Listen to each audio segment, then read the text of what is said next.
nesta noite pela carta do apóstolo Paulo aos Romanos, no capítulo de número 10, este versículo de número 9.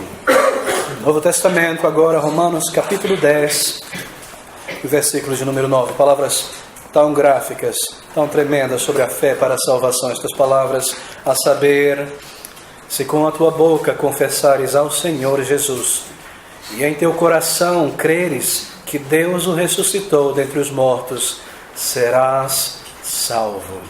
Bem, o título da nossa meditação nesta noite é simplesmente esse: crendo com o coração para a salvação.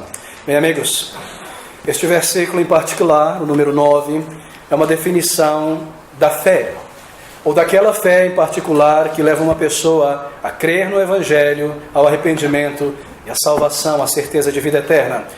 É uma definição bastante simples do que é crer em Jesus Cristo, do que significa se aproximar dele. E essas são palavras do apóstolo Paulo a respeito da fé que recebe a Jesus Cristo como Senhor e Salvador e crê para a vida eterna. E o meu objetivo, de uma maneira bastante simples, é seguir através destes versículos do capítulo 10, de modo a extrairmos aqui alguns passos seguros para a salvação. E aqueles amigos que nesta noite estão se voltando ao Senhor, o buscando de uma maneira racional, isto é, na palavra, com o coração, com sentimentos reais, com desejo de conhecer e experimentar a certeza de vida eterna. Aqui está a definição da palavra de Deus sobre o que é essa fé, sobre o que é crer para a salvação. Bem, o contexto dessas palavras do versículo 9 está aqui no capítulo 10, versículo 1, onde Paulo diz: irmãos, uma oração de Paulo, seu desejo, irmãos, o bom desejo do meu coração, e a oração a Deus, isto é, a oração que ele faz por Israel, é por sua salvação, isto é, para que sejam salvos.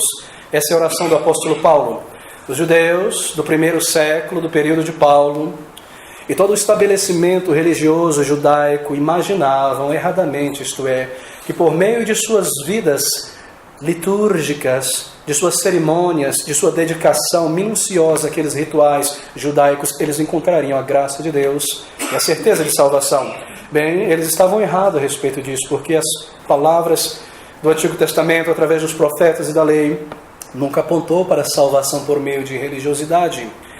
E Paulo nos diz que estes judeus, todos eles, os sacerdotes, os escribas, os fariseus, os saduceus, todos eles precisavam ser salvos, porque a maneira de pensar judaica era a seguinte: aqueles homens e mulheres daquela época imaginavam que eles tinham o suficiente para agradar a Deus através de uma vida religiosa. E assim, por meio de manter aquelas práticas cerimoniais de uma maneira meticulosa, a circuncisão, as lavagens cerimoniais, certos ritos de iniciação na religião e certos comandos da lei cerimonial do Antigo Testamento, eles pensavam que se esforçassem desta maneira e fossem sinceros no que faziam e colocassem o seu esforço e seu suor nisso aí, Deus de alguma maneira estaria contente com eles. E assim, por méritos, isto é, pelo fato de serem o povo de Deus, que receberam a lei e os profetas, então eles estariam seguros diante de um Deus santo, diante de um Deus eterno, simplesmente pelo manter da religião. E Paulo nos diz que eles precisavam ainda ser salvos, apesar de toda a religiosidade, apesar de todo aquele currículo religioso que possuíam, eles ainda precisavam ser salvos. É isso que ele diz: irmãos, o bom desejo do meu coração e a oração a Deus por Israel é para a sua salvação. Esta palavra salvação na Bíblia é uma palavra de imensa significância, porque a palavra salvação é um sinônimo para conversão. É isso que ela significa. Eles precisavam ser convertidos de seus maus caminhos e salvos. Mas salvos de quê? Bem, salvos da condenação, salvo do juízo vindouro, salvo da punição do pecado, salvo do final da vida e terem que entrar na presença de um Deus santo, reto, sem estarem preparados e ser condenados por Deus. Todos eles, os sacerdotes, os escribas, os levitas, todo o povo precisava ser salvo, porque eles tinham rejeitado o Messias, o Salvador, que Deus tinha enviado a este mundo, e tentavam estabelecer o seu próprio caminho para Deus. É isso que está contido nesse versículo de número 1. E Paulo segue em frente no versículo 2, dizendo: porque lhes dou testemunho de que têm zelo de Deus, mas não com entendimento. O que significa dizer que eles eram extremamente zelosos em seus ritos, em suas cerimônias, em sua religião, mas era um zelo sem entendimento, um zelo sem compreensão, um zelo não de acordo com a verdade de Deus revelada, não de acordo com aquilo que Deus requeria de cada homem e mulher daquela nação. Eles não ouviram a Deus. Eles adoravam um Deus que não conheciam profundamente, isto é, eles adoravam a Deus de sua maneira, mas não ouviam a Deus. Deus falou através dos profetas, através do Antigo Testamento, sobre uma necessidade de arrependimento e fé no Messias que viria. E através daqueles símbolos cerimoniais, como o sacrifício e tantos outros, ali Deus estava falando como que através de um recurso visual, mostrando a necessidade do arrependimento, mostrando a necessidade de um Messias que viria e que seria o sacrifício, isto é, pagaria no lugar daqueles que haveriam de se voltar a Deus por meio de Jesus Cristo. Tudo no Antigo Testamento aponta para Jesus Cristo. Cada cerimônia, mesmo os detalhes esculpidos nas madeiras do templo, cada ritual, cada elemento de iniciação religiosa, tudo isso apontava como recursos visuais, como símbolos para o Messias que viriam. E eles simplesmente fecharam seus ouvidos e as suas mentes para essa mensagem e se apegaram às cerimônias, aos ritos exteriores, aos elementos da religião. E todos os homens daquela nação, Paulo nos diz, necessitavam ainda conhecer a Deus e a sua salvação.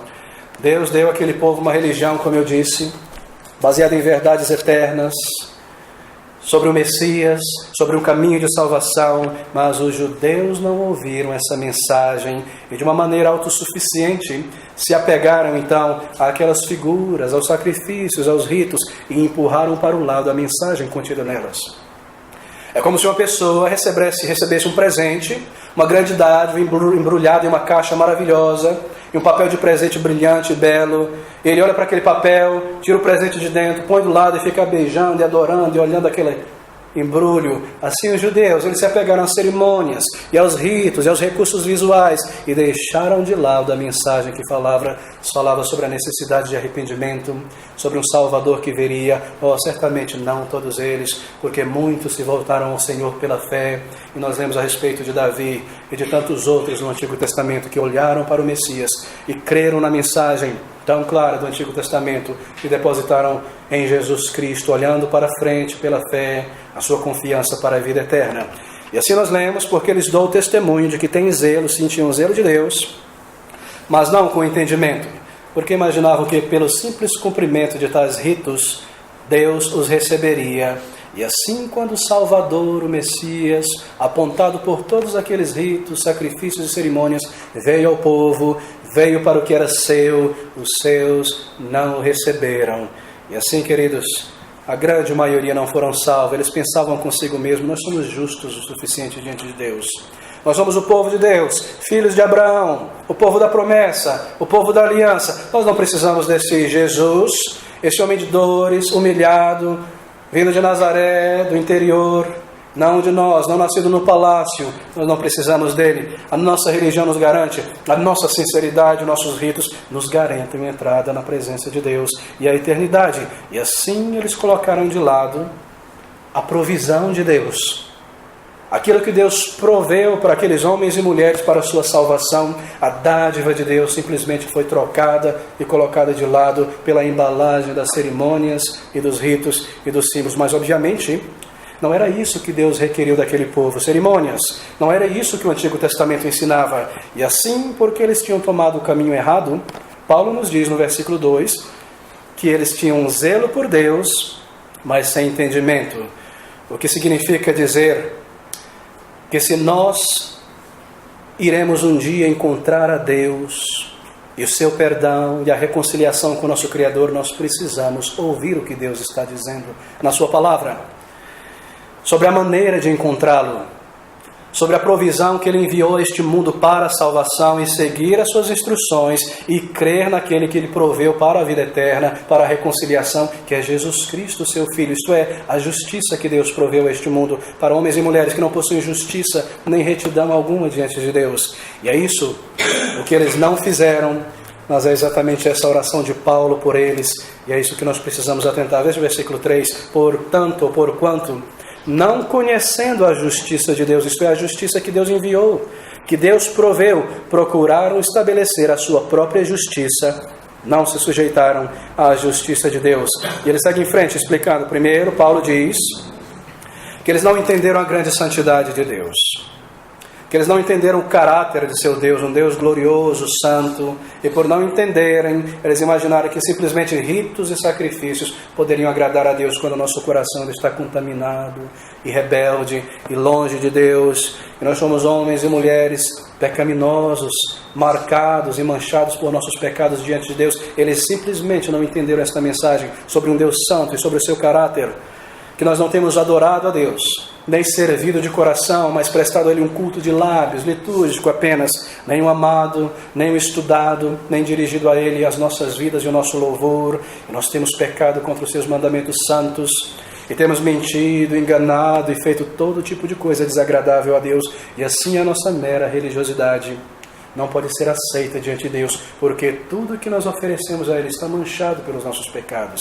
Se nós tentamos estabelecer uma justiça própria, isto é, um caminho nosso para Deus, e colocamos de lado a justiça de Deus, o caminho que Ele estabeleceu, então nós não estamos ouvindo o que Deus está dizendo em Sua palavra, e assim ainda precisamos ser salvos, e assim ainda precisamos de uma obra de Deus para a conversão. E além disso, além de não entender a santidade e a justiça de Deus, bem, eles seguiram em frente, tentando construir a sua própria justiça e retidão. E essa é a essência da religião. Essa é a essência de toda a religião. Religião é o ser humano tentando se ligar de novo com Deus, daí a palavra religião, religare do latim, e construir as suas pontes, as suas torres, e se achegar diante de Deus. Tudo começa na Torre de Babel, não é? Lá no passado, o ser humano, por suas próprias mãos, tentando construir um meio, um caminho, uma justiça para alcançar a Deus, e Deus derruba tudo aquilo, e Ele envia um Salvador, Ele provê uma justiça. Mas a mensagem da palavra de Deus não é religião, mas salvação, que Deus enviou seu Filho a este mundo. Ele mesmo veio a este mundo para buscar e salvar o que se havia perdido, para ressuscitar mortos espirituais, para cumprir toda a justiça e toda a retidão que Deus exige de cada um de nós e que nós não temos nem podemos oferecer a Ele. E é isso que Paulo está dizendo. Eles não deram nenhuma atenção à provisão de Deus. Se você está com fome, passando fome, e não há alimento na geladeira, nem no armário, e por alguma situação ou razão, você não tem condição de pagar e comprar uma refeição, e você está ficando inanimado e raquítico e passando fome, você simplesmente se alegraria se alguém chegasse diante de você e dissesse voluntariamente: eu te pago uma refeição, e enche o teu armário de comida. É exatamente isso que está acontecendo aqui. Eles simplesmente não deram nenhuma atenção para a refeição que Deus proveu, para a justiça para as suas almas. Homens e mulheres distantes de Deus, vestidos de religião, vazios em suas almas, sem mérito algum, necessitando de paz com Deus e reconciliação, e simplesmente não deram atenção para a justiça que Deus proveu e tentaram prover a sua própria justiça. Porquanto, não conhecendo, versículo 3, a justiça de Deus, e procurando estabelecer a sua própria justiça, não se sujeitaram à justiça de Deus, à justiça de Deus, que é Jesus Cristo, a sua vida perfeita, os seus méritos, o seu sacrifício para homens e mulheres tão necessitados como nós, perdidos, pecadores, como você e eu nesta noite, pessoas que precisam de reconciliação com Deus e não possuem este valor nem este mérito para a reconciliação. Deus provendo essa justiça, enviou Jesus Cristo, que se fez homem, que deixou o seu trono de graça e glória nos altos, que tomou um corpo e uma natureza humana para ser o representante daqueles que se aproximariam do Pai, através dele, de sua vida perfeita. Ó, queridos, o que a lei exige de cada um de nós é perfeição, é retidão. O que a lei exige de cada um de nós, o versículo 5 nos diz: o homem que fizer estas coisas viverá por elas, isto é, se você deseja vida eterna, um lugar no céu, reconciliação com Deus, e você imagina que você pode oferecer isso a Deus. Deus estabelece o padrão, e esse padrão é perfeição absoluta, é a lei de Deus. E se você deseja viver pelos teus méritos, você deve cumprir esta lei, cada minuto, cada segundo de sua vida, por todo o tempo, sem jamais pecar nos pensamentos ou por palavra. Impossível! Impossível! E essa lei, ela é mantida apenas para nos ensinar que nós precisamos de um Salvador, que se nós desejamos nos reconciliar com Deus, Deus proveu essa justiça, essa retidão, e ali está Jesus Cristo, o Senhor. E Paulo está dizendo que que o problema com o estabelecimento religioso judaico daqueles dias é que eles não tinham se submetido a Deus, nem ao dom, à dádiva de Deus, à justiça que Deus deu. Mas eu devo seguir em frente. Aqui neste versículo 5, ora Moisés, ele diz, escreve a justiça que é pela lei, dizendo, o homem que fizer estas coisas viverá por elas. Parece algo complexo essa linguagem, mas é facilmente de ser entendido. Mas a justiça que é pela fé, versículo 6, a justiça que vem pela fé, ao contrário da justiça que alguém deseja alcançar por meio de sua boa vida religiosa, a justiça que vem pela fé diz assim, não digas em teu coração, quem subirá ao céu? A justiça que vem pela fé. Deixa eu me explicar isso primeiro. A justiça que vem pela fé em Jesus Cristo, justo. A justiça que uma pessoa precisa para a salvação, para a reconciliação com Deus, ela vem a uma pessoa pela fé em Jesus Cristo somente. Sem obras, sem méritos, sem poder comprá-la, sem poder adquiri-la. Oh, queridos, ser tratado diante de Deus como uma pessoa justa e reta, embora você não seja. Ser considerado por Deus, tendo os meus pecados todos perdoados, como alguém que nunca pecou, embora um pecador. Andar na presença de Deus não mais como um condenado à morte eterna, mas como um salvo, uma pessoa justificada, ter o privilégio de ser aceito por Deus em sua família, em seu reino. Isso é dado a você. Isso não é adquirido, isso não é comprado, isso não pode ser merecido, é uma dádiva de Deus. E você somente pode ter isso porque Deus dá isso como uma dádiva. E Ele envia essa fé, e essa fé me leva a crer no Senhor Jesus Cristo, e a vir a Ele, me submeter a Ele para a salvação, e assim ser visto aos olhos de Deus como uma pessoa justa ou justificado, embora em mim não haja nenhuma justiça. Como se Deus olhasse para mim, através dessa lente que é Jesus Cristo, e me visse limpo e transformado nele, pelos seus méritos. Enquanto eu estou como estou, eu não posso ser recebido no céu, um homem pecador, uma mulher necessitada, mas por meio de Jesus, a justiça que vem de Deus. Esse versículo 6, então, mas a justiça que é pela fé diz assim, não digas em teu coração quem subirá ao céu, isto é, a trazer do alto a Cristo, ou quem descerá ao abismo, isto é, a tornar a trazer dentre os mortos a Cristo. O que isso quer dizer? Parece complexo, não é? Parece desconectado com o versículo, bem significa isso. A fé em Jesus Cristo, essa justiça que eu tanto necessito para me apresentar diante de Deus um dia, é dada por Deus a uma pessoa pela fé no Senhor Jesus Cristo. Essa é a provisão de Deus para nossas almas. Ter essa justiça, alcançá-la, não é algo difícil. É isso que o versículo está dizendo. Creio em Jesus, que morreu pelos meus pecados, que sofreu uma dor tão grande em sua alma, em seu corpo, que derramou a sua vida naquele dia, para a salvação, arrepender-se de meus pecados, submeter-me a Ele, confiar nele, não é uma tarefa difícil, como uma viagem longa, exaustiva, dolorosa. Esses são os sentimentos do versículo 6. Mas a justiça que é pela fé, isto é, essa justiça que eu recebo, pela fé em Jesus Cristo, diz assim, não digas em teu coração, quem subirá ao céu? Quem vai trazer essa justiça do alto para mim? É algo impossível, é algo muito difícil.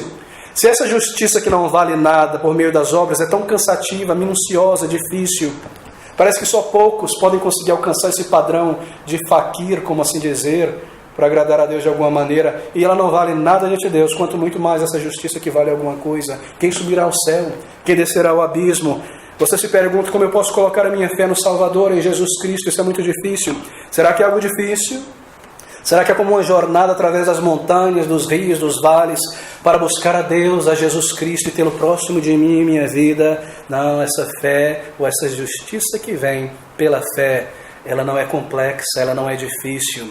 Será que a salvação, conhecer a Cristo e ter a sua paz e justiça, é o resultado do final de muitos estudos árduos de teologia, ou de muitos flagelos e dores, de muita busca?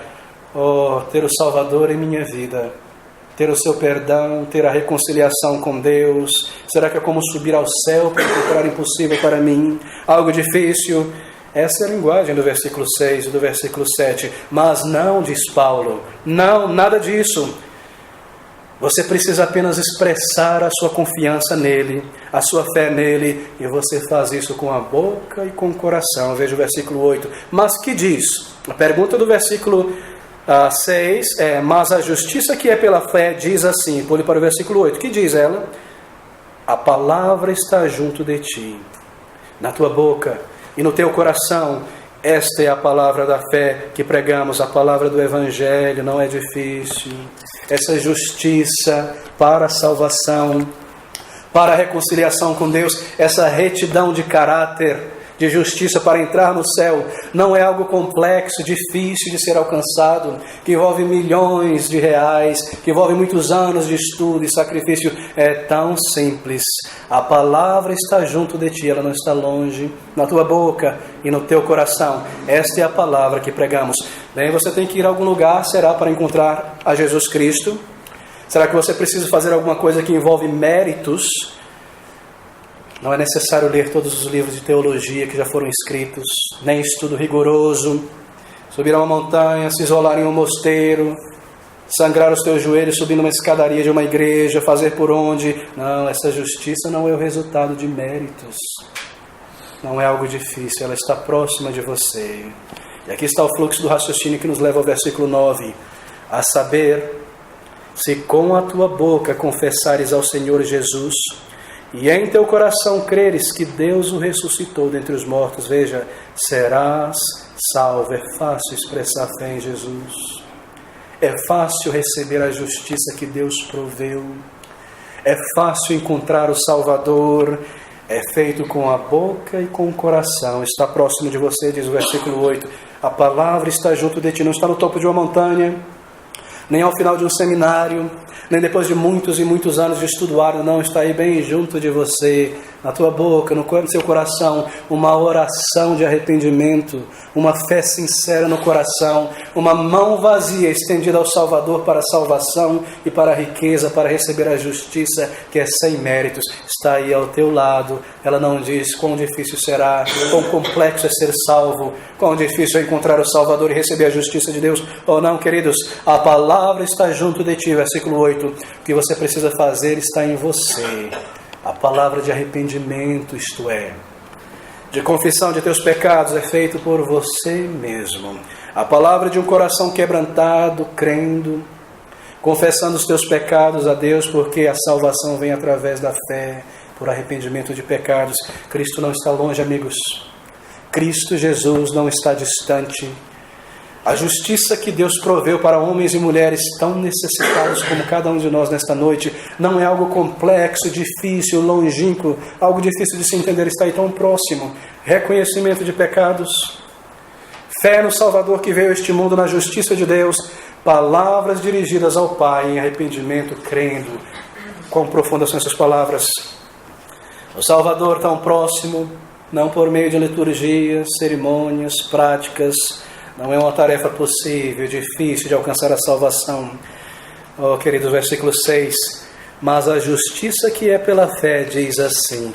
Não diga em teu coração, tão longe, tão difícil. Esta é a palavra da fé que pregamos, o Evangelho, pelo Evangelho que vem. O crer para a salvação, uma resposta ao Evangelho, então. O crer e confessar.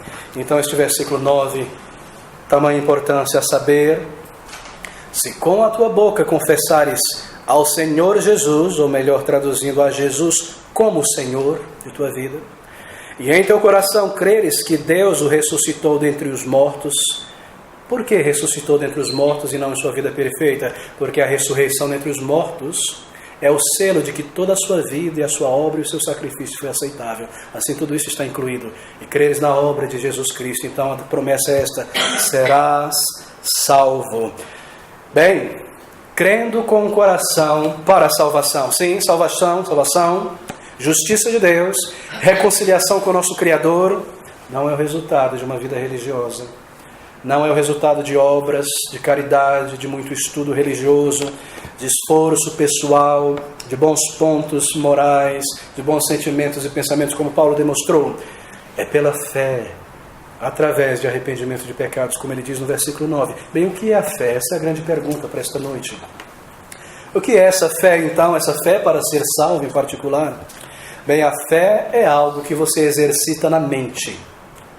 É claro que é na mente, porque é através de uma palavra que você compreende.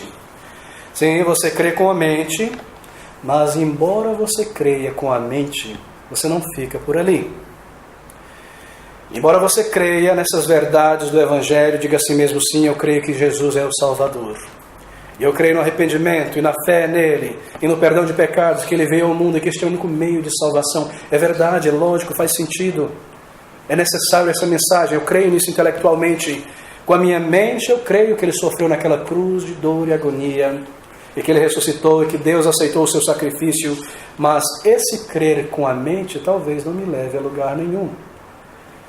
Talvez não mude a minha natureza, nem mude o meu caráter, nem me dê a certeza de vida eterna, nem a justiça que eu necessito. Mas o apóstolo está dizendo que só com a mente não é suficiente. Deve haver algo mais. Não é difícil, não é complexo, mas se o Espírito de Deus já começou a mover em teu coração e te fazer ver a tua necessidade de perdão, de reconciliação com Deus, e sentir os teus pecados, e você agora tem crido nessas mensagens que você tem ouvido da palavra, e lido, e entendido a lógica e o princípio tão claro, tão fácil de ser entendido. Se você crê com a tua mente, é necessário então algo mais. E é isso que significa o versículo 8, mas que diz: a palavra está junto de ti, na tua boca. Isso é a respeito da oração que você deve fazer. Na tua boca, e então no versículo 9, no teu coração. Bem, primeiro, essa fé não está apenas em tua mente, não é apenas um aceitar intelectual dessas verdades, ela está em tua boca também. E o que significa exatamente isso? Eu não saio por aí pensando ao longo dos anos da vida teoricamente, sim, isso é verdade. Essa mensagem do cristianismo é verdadeira, real. Eu vejo pessoas sendo transformadas. Faz sentido que um Salvador devesse vir ao mundo, porque se dependesse de mim ser salvo, para que um Salvador veio ao mundo? Sim, faz muito sentido. Eu tenho visto pessoas sendo completamente mudadas e transformadas. É poderosa essa mensagem. É verdadeira, ela transforma o caráter, ela dá paz, certeza de vida eterna. Jesus Cristo é realmente o Filho de Deus, o único caminho de reconciliação com Deus. Bem, você pensa sobre essas coisas, você crê com a mente, mas você não fica por aí, porque essa fé deve descer para a tua boca e você agora deve se dirigir a Deus com palavras e pedir a Ele por perdão e confessar os teus pecados. Aqui está a definição de fé para a salvação. Vem pela mente, pela revelação da palavra, ouvir do Evangelho. Eu creio, então eu clamo ao Senhor com os meus lábios. Oh, queridos, talvez haja aqui nesta noite aqueles amigos, amigas, e você crê em Cristo, sim, e crê nesta mensagem da palavra de Deus, crê em arrependimento e na necessidade de uma nova vida, de terminar os teus dias com a certeza de vida eterna. E você entende e crê nessas coisas sim, mas você nunca se dirigiu a Deus ainda com palavras de arrependimento, clamando por perdão. De maneira bem simples, você nunca usou a boca para se dirigir a Ele, confessar e clamar por vida. Veja esse versículo 8, mas que diz: a palavra está junto de ti, na tua boca e no teu coração. Você não apelou a Ele ainda, você não dobrou o joelho e dirigiu a Ele a tua alma e disse: Senhor, eu sou um pecador, uma mulher pecadora, eu reconheço a minha necessidade, eu reconheço o meu pecado, eu vejo como ele domina a minha vida e eu não tenho, Senhor, a salvação ainda. Ouve o meu clamor, perdoa os meus pecados, eu me aproximo com simplicidade como um pecador, eu peço a Ti por perdão, eu creio nessa justiça que Tu provestes, que é Jesus Cristo o Salvador, e que Ele cumpriu tudo aquilo que é necessário para me reconciliar contigo mesmo. Eu creio nesse Salvador que veio por mim, aceita a minha vida, perdoa o meu pecado, me recebe ainda hoje, antes que seja tarde. Ó Senhor, eu clamo a Ti por vida, por perdão, por salvação. Você crê e você então dirige-se a Ele com palavras. A palavra está junto de ti, na tua boca, e você afirma essas coisas. Bem, a fé é algo que precisa ser expresso. A fé é algo que precisa ser dirigido a Deus e conduz a uma oração sincera e genuína de arrependimento. Mas a fé para a salvação é algo mais também, está nesse versículo ainda. É algo que acontece não é simplesmente uma crença fria na mente, um concordar intelectual com a mensagem, é uma fé que também está em teu coração. E aqui está a diferença, veja no versículo 8, a palavra está junto de ti, na tua boca e no teu coração. Esta é a palavra que nós pregamos. Versículo 9, a saber, que está novamente, se com a tua boca confessares ao Senhor Jesus, e agora, e em teu coração creres que Deus o ressuscitou dentre os mortos, será salvo. Porque está em nosso coração, esse crer ou esta fé, então, é sincera. Porque eu creio com o coração, então eu creio de uma maneira genuína, sincera. Se está em teu coração, significa que você crê de uma maneira real, genuína. Me deixa explicar algo mais. Se essa fé no Senhor Jesus Cristo, essa crença na mensagem do Evangelho, não está somente em tua mente, mas em teu coração também, um crer com o coração, então a diferença é essa. Os teus sentimentos estão envolvidos nesse crer. Você sente a tua necessidade. Você sente esta verdade. Ela não é mera instrução fria em páginas de celulose, não. É uma verdade que fala a minha alma. É uma verdade que revela a minha necessidade. É uma verdade que me mostra que há perdão, que há salvação. Os teus sentimentos estão envolvidos. E eu digo a mim mesmo, eu preciso ser salvo. Não é mais do que crer que Ele é o Salvador e que é a salvação. Mas eu, pessoalmente, eu preciso desse Salvador. Eu preciso dessa reconciliação com Deus. E porque o meu coração está envolvido nesse crer, então eu sinto vergonha. Vergonha de meus pecados. Vergonha da minha rebelião contra Deus. E eu digo, eu preciso de Ti, Senhor, do Teu amor perdoador, do Teu lavar regenerador. Eu preciso daquilo que aconteceu naquela cruz do Calvário.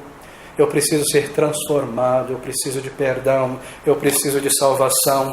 Eu preciso daquilo que Jesus fez quando Ele levou sobre si mesmo aquela punição para todos aqueles, por todos aqueles que confiam nele. Eu creio, Senhor. Eu preciso disso e o meu coração está envolvido nesse crer. E assim eu sinto a necessidade. Eu não quero morrer sem os meus pecados perdoados. Eu preciso desse perdão e eu me aproximo de Deus assim. E isso vai muito mais longe do que simplesmente um crer friamente nessa mensagem verdadeira. Ou apenas crer sem confessar, sem envolver os sentimentos. Bem, talvez essa seja a razão do porquê muitos têm crido e ouvido tantas e tantas vezes. E talvez orado ao Senhor, mas não encontraram uma resposta de paz. É necessário envolver o coração, é necessário sincero arrependimento de pecados, é necessário um confessar genuínos. Eu preciso do Senhor Jesus Cristo. E se eu morrer sem ser perdoado essa semana, ainda hoje, essa noite, e se eu for chamado à presença do meu Criador, um Deus santo e justo, ainda sem o perdão de meus pecados, e sem a reconciliação com Deus, apenas um pobre, um fantoche, preso às mentiras deste mundo, levado para todo lado pelo inimigo de minha alma. Se isso acontecer comigo ainda hoje, assim os meus sentimentos e as minhas afeições estão envolvidas com esse crer. E é esse o crer para a salvação. É esse o crer que envolve a resposta de Deus. Vergonha pelos meus pecados do coração. Vergonha, sim, a vergonha pelas minhas mentiras. A vergonha pela minha cobiça, talvez.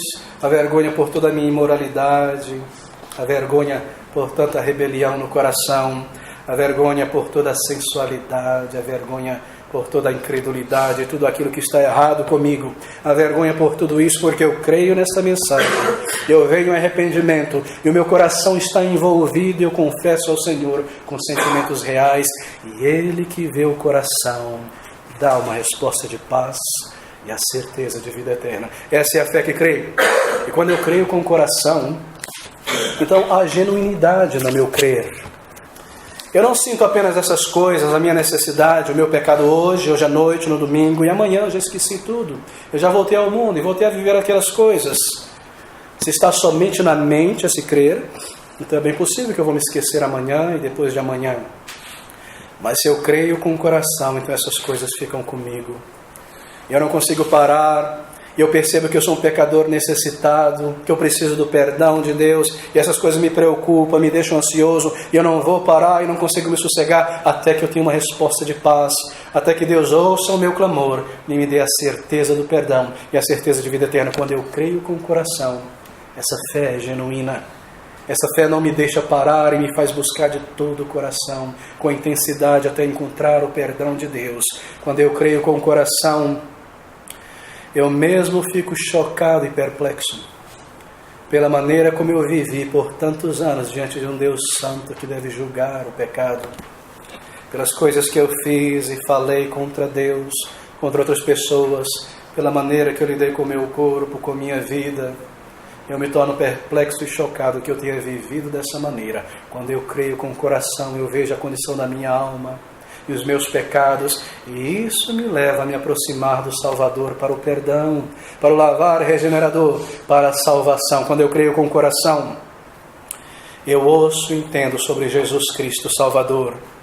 Eu amo Jesus, eu sei que Ele veio da glória do céu por mim, um pecador. E eu não paro e fico pensando, mas fulano foi salvo, e ele veio para fulano e para Beltrano, mas talvez não, por mim não, eu creio. Ele diz que ele veio por pecadores, e eu sei que eu sou um pecador, uma pecadora, e eu sei que se eu me aproximar dele, em arrependimento, com palavras, clamando por vida, ele me receberá, e ele lavará a minha alma, me dará um novo coração, e a certeza de vida eterna, pelo seu muito amor, pela sua muita misericórdia, por pessoas como você e eu. Quão grande é o Salvador, quão misericordioso, o seu amor constrange a nossa alma e não nos permite correr de Deus apavorados, mas nos aproximar mesmo sem merecer, com vergonha, e clamar por vida e por perdão.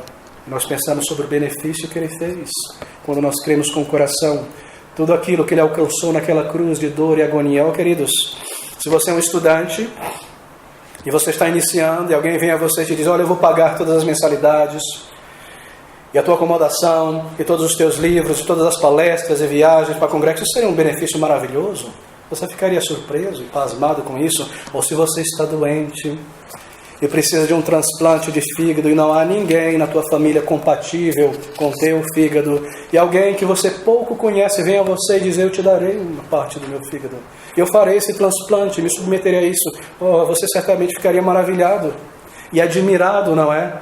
E surpreso com isso, e agradecido com isso. Ou se você está começando a vida como família hoje, e alguém diz a você, os imóveis são tão caros nessa cidade para começar, e você está sem trabalho, eu vou comprar para você uma residência, apenas diga onde você quer. Você ficaria pasmado e maravilhado e admirado disso. Mas, queridos, nós temos um benefício muito, muito mais elevado do que todos esses juntos, que o Filho de Deus deveria sofrer e morrer por você, por mim, e nos dar gratuitamente, sem preço, sem mérito, e nos oferecer uma dádiva tão grande. Você fica maravilhado e pasmado quando você descobre essas verdades pela primeira vez, quando você crê nessas verdades com o coração. Isso te move com admiração, e aquele Salvador que era só um nome distante se torna tão real, e suas palavras tão doces, e te cativam e te levam a se aproximar dele, mesmo como você está, para o perdão, para a salvação. Nós temos um benefício tão maior, tudo aquilo que Ele alcançou naquela cruz do Calvário, para você ter o céu e a comunhão com o teu Criador e a certeza de vida eterna. Pode ter benefício maior do que esse no mundo? Uma carreira, filhos, uma família bem-sucedida, experiências de todos os tipos, prazeres. A salvação em Jesus Cristo não está distante, não depende de méritos, não é resultado de grandes estudos, de grande esforço, está logo aí, em tua boca, em teu coração, se confessares a Jesus como Senhor, crendo nele, os teus pecados diante dele, crendo que o que ele pagou naquela cruz é suficiente para te salvar e te reconciliar com Deus. A promessa é essa, serás salvo. Que promessa tremenda! Quando eu creio com o coração, eu me sinto tão sujo, e o quanto eu necessito do perdão de Deus. Quando eu creio com o coração, eu digo ao Senhor, eu tenho sido tão egocêntrico, tão orgulhoso, tão cheio de mim mesmo, no centro das atenções da minha imaginação. Eu tenho sido tão impuro, quando eu creio com o coração e reconheço a minha natureza. Oh, amigos, como nós sentimos a nossa impureza quando nós cremos com o coração. E a nossa necessidade do amor perdoador e da obra do Seu Espírito em nossas vidas. Crer com o coração é tão diferente. Eu ouvi falar sobre um homem, um amigo me disse, um senhor casado, que teve um ataque cardíaco. Tinha por volta de 50 anos de idade, jovem. E um dia começou a sentir fortes dores no peito. Ele começou a dizer a si mesmo: isso não é nada. É uma gripe, alguma coisa. Eu me encontrei com uma pessoa outro dia que estava gripada e eu peguei essa gripe. E o tempo foi passando, ele foi racionalizando, tentando explicar. De repente a dor aumentando, e ele se sentindo desconfortável, dores no peito, no braço. E ele disse assim mesmo: eu devo ter feito algum esforço exagerado. E ele se lembrou que ele estava numa chácara cortando lenha. E falou: isso aí, eu não estou acostumado a cortar lenha. Eu devo ter esticado o músculo, algum desses pequenos músculos deve ter rompido alguma coisa, eu tenho sentido esta dor. Ele começava a explicar e racionalizar, dizer que não estava mal, não havia problema. Até que uma dor tremenda o derruba no chão, e ele estava convencido e parou de se desculpar, estendeu a mão ao telefone, chamou um médico, e ali houve ajuda para ele. Ele parou de se justificar quando ele percebeu a realidade. E essa é a diferença entre crer meramente com a mente e crer com o coração. Quando eu creio somente com a mente, bem, eu estou convencido dessa mensagem do Evangelho. Mas eu digo a mim mesmo: eu não sou tão mal que eu preciso desse lavar regenerador. Essas palavras desse pregador não são sobre mim, eu não sou assim, eu sou uma pessoa bacana.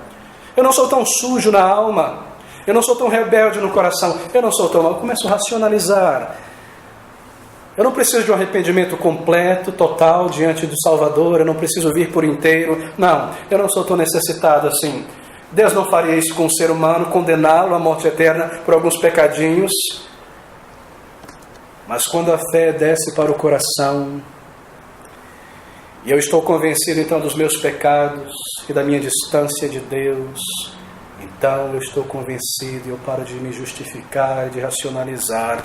Eu não mais torno pequenas essas verdades, nem a minha condição espiritual. Eu venho ao Senhor por inteiro e digo: Senhor, esse sou eu, um pobre pecador, um necessitado pecador, sem certeza, sem vida, sem paz, sem segurança. Eu não fujo mais, eu não corro mais. Perdoa a minha vida. Palavras são dirigidas com o coração e com o sentimento. Essa é a diferença entre crer com a mente apenas e crer com o coração para a salvação. Bem, crer com o coração, ouve o que Deus tem a dizer na sua palavra e responde, se arrepende. Quando Deus diz que eu preciso dele, então eu me aproximo. E quando a palavra diz que eu preciso sim me arrepender, eu confesso os meus pecados. O crer do coração, crer nas promessas de Deus, certamente. Essa promessa está aqui no versículo 9.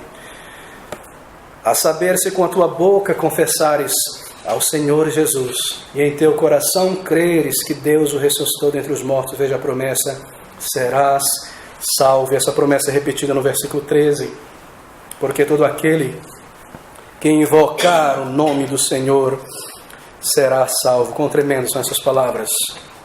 Posso crer que se eu orar ao Senhor nesta noite ainda, de todo o meu coração, ainda frio, duvidoso, sem saber como me dirigir a Ele, cheio de pensamentos, cheio de perplexidade, sem saber se nasci de novo, sentindo o meu pecado, mesmo no meio dessa confusão, se eu me aproximar do Senhor e dirigir a Ele palavras simples e sinceras com o coração, será salvo, porque todo que invocar o nome do Senhor Jesus será salvo. Eu posso crer com o coração age, crer com o coração responde às instruções de Deus. Quando Deus diz que eu devo me arrepender, eu venho e me aproximo e clamo e não protelo mais, eu não fico racionalizando mais, simplesmente respondo, simplesmente clamo por vida eterna. Oh, queridos, veja este versículo número 11. Porque a Escritura diz, a Bíblia, o Evangelho, todo aquele que nele crer não será confundido. E essa palavra confundido pode ser melhor traduzida como envergonhado. Todo aquele que nele crer não será envergonhado. Bem, de muitas maneiras você não será envergonhado quando você crer de coração. Talvez, se você crer na Bíblia, no Evangelho apenas intelectualmente, você vai se envergonhar dele. Quando os teus amigos descobrirem que você está lendo a Bíblia, Porque você está indo a um local onde o Evangelho é proclamado, você vai se envergonhar dessas coisas. E as pessoas pensam que você está se envolvendo em coisas como essa. Como pode? Eu tinha uma apreciação maior por esse rapaz, por essa senhora, ela está envolvida com essas coisas, e você se envergonhe e coloque de lado, porque você crê apenas intelectualmente. Mas quando você passa a ver a realidade da tua alma e a tua necessidade espiritual, essas coisas não são mais um embaraço e uma vergonha para você, porque você viu o teu coração manchado e a tua necessidade e a mentira deste mundo vão e pecaminoso. Ou, amigos, em outro sentido, você também não irá se envergonhar dele, se você crê. Você não irá se envergonhar porque você não será desapontado ao final da vida. Ouça essas palavras. Porque todo o que nele crê não será confundido, envergonhado ao final da vida. Eu li uma vez, há muitos anos atrás, no período do Plano Collor, de uma família, um casal, que havia planejado, eram economistas ambos, um era matemático, outro era economista, projetar sua aposentadoria, salvando seus recursos na poupança por um número de anos e investindo aos poucos, conforme o valor do reajuste monetário fosse crescendo, transferiam para uma poupança privada, para a poupança da Caixa Econômica. E ali eles plantaram seus sonhos e desejos por muitas décadas. Uma aposentadoria, uma casa no sol, no sul do Brasil, tranquilidade, certos recursos para manter e seguir sem dificuldade. Investiram, e checavam essa poupança, e já faziam os planos, já entraram em contato com corretores de imóveis para comprar uma propriedade. E o tempo foi passando, e o dia foi chegando, e o período da aposentadoria foi chegando, até que veio uma economista chamada Rosiane Sarney. E a poupança é confiscada, e os bens são levados pela enxurrada da política, e todo o sonho e o plano de anos e décadas por água abaixo, confundidos, envergonhados no final da vida. Se você crer no Senhor Jesus Cristo, você não será envergonhado no final, no teu último dia. Por ter crido na mentira de um mundo vão e passageiro, por ter colocado a dependência da tua alma e da tua felicidade neste mundo passageiro, você não será envergonhado. E não será envergonhado ainda de uma última maneira, naquele grande dia, quando a luz desse mundo se apagar para você aqui, e a luz daquele novo mundo se acender e você for lançado como uma alma desincorporada, teu corpo ficando para trás, para a presença do teu Criador. Você não será envergonhado porque os teus pecados foram apagados. Eles não serão trazidos na presença do teu Criador, cada pensamento, cada sentimento, cada palavra, cada afeição. Você não será envergonhado e a tua alma e a tua consciência não te constrangerá naquele dia, convencido dos teus pecados, em silêncio, esperando o julgamento de Deus. Você não será envergonhado diante do teu Criador, porque você não desprezou este chamado. E você veio pela fé, e você dirigiu palavras de arrependimento, crendo. Você foi salvo, você foi transformado. Ouça essas palavras do versículo 11, porque a Escritura diz: todo aquele que nele crer não será confundido, não será envergonhado diante do teu Criador. Ó queridos, você não será confundido se você vier ainda hoje pela fé. Não é difícil vir a Jesus, não é complexo, não é um xadrez, um quebra-cabeça, é reconhecer a tua necessidade, é dirigir aí palavras de arrependimento pela fé, tão simples, tão direto, como você pode saber. Que se você vier a Jesus Cristo hoje em oração, que Ele irá ouvir a tua oração específica, a tua oração. Como você pode saber?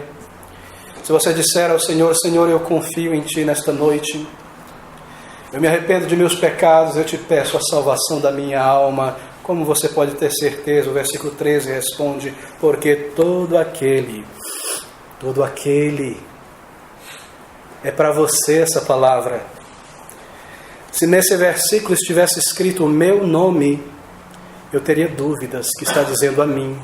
Se aqui estivesse escrito: porque se Abner se arrepender de seu pecado será salvo, eu teria dúvida, porque há tantas pessoas chamadas Abner nesse mundo.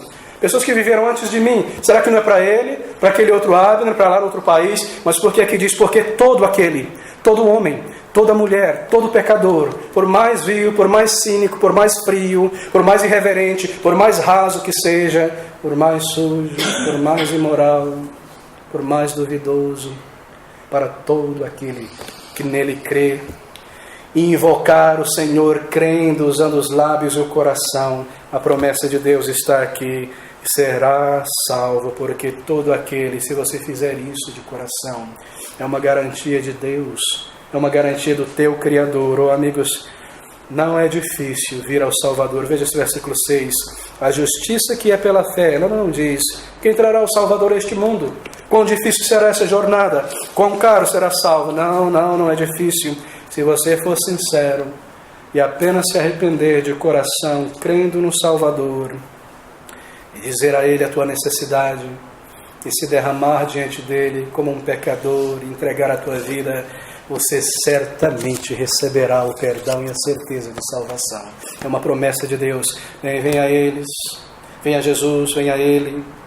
Se Ele já trabalhou no teu coração nesta noite, se você tem uma certa medida de fé na mente sobre a necessidade de perdão, a tua necessidade particular, e sobre esse Salvador que é Jesus Cristo, Senhor, ora a Ele e peça que de alguma maneira Ele acenda o teu coração e os teus sentimentos quanto a essa fé que você tem apenas na mente nesta noite, e te faça sentir o quanto você precisa do seu amor perdoador e da salvação ainda hoje, e daquilo que Jesus Cristo fez por você naquela cruz. Se você se voltar a Ele com um arrependimento sincero, por você agora nesta vida e na eternidade.